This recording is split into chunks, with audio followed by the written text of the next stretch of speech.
Comment la puissance d'une voiture est-elle transmise aux roues? Bonjour à tous, vous êtes désormais sur la chaîne Automobile. Aujourd'hui, nous utiliserons des animations 3D pour vous aider à comprendre les systèmes de transmission à traction avant, à traction arrière et à traction intégrale. S'il vous plaît, aimez et partagez votre expérience avec nous. Nous allons commencer. Commençons par examiner la traction avant utilisée dans la plupart des voitures familiales. Étant donné que la puissance d'un véhicule à traction avant est transmise directement aux roues avant et que le moteur est situé directement au-dessus de l'essieu avant, la traction avant n'a pas besoin d'arbre de transmission en raison de sa construction. La plupart des véhicules à traction avant sont équipés de moteurs transversaux. Le volant moteur et l'embrayage ou le convertisseur de couple peuvent être mieux intégrés, et la puissance est alors transmise directement à l'essieu moteur des roues avant via la boîte de vitesse. La distance du système de transport est relativement courte. L'efficacité de la transmission est relativement élevée. Si l'on ne prend pas en compte la boîte de vitesse et que l'on considère uniquement toutes les liaisons rigides, l'efficacité de la transmission dans une voiture à traction avant peut atteindre 98%. Par conséquent, une voiture à traction avant sera plus économe en carburant et l'ensemble de la transmission n'aura pas besoin de passer par la carrosserie. L'espace de la carrosserie sera donc plus grand, et c'est son avantage, mais l'inconvénient est que les roues avant doivent diriger et conduire, donc la maniabilité est moyenne, et une voiture à propulsion arrière utilise un arbre de transmission pour traverser la carrosserie longitudinalement.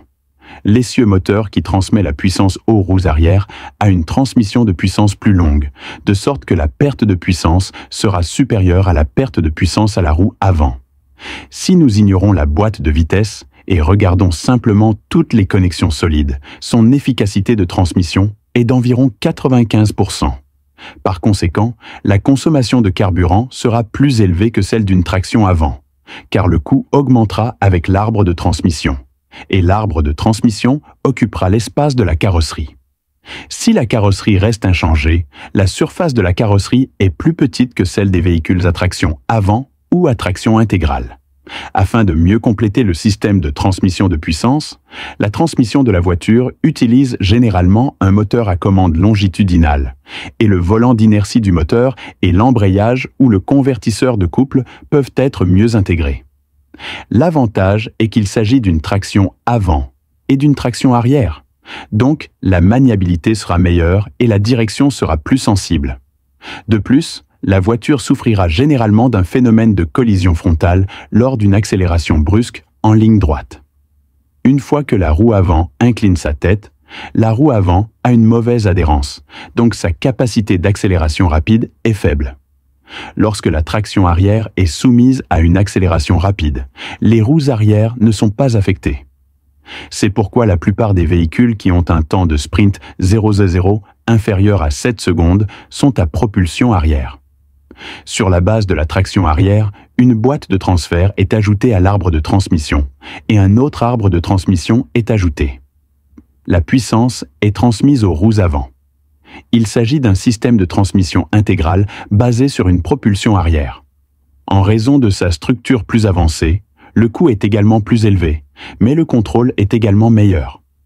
Le système à 4 roues motrices est le plus complexe et possède le plus grand nombre de structures.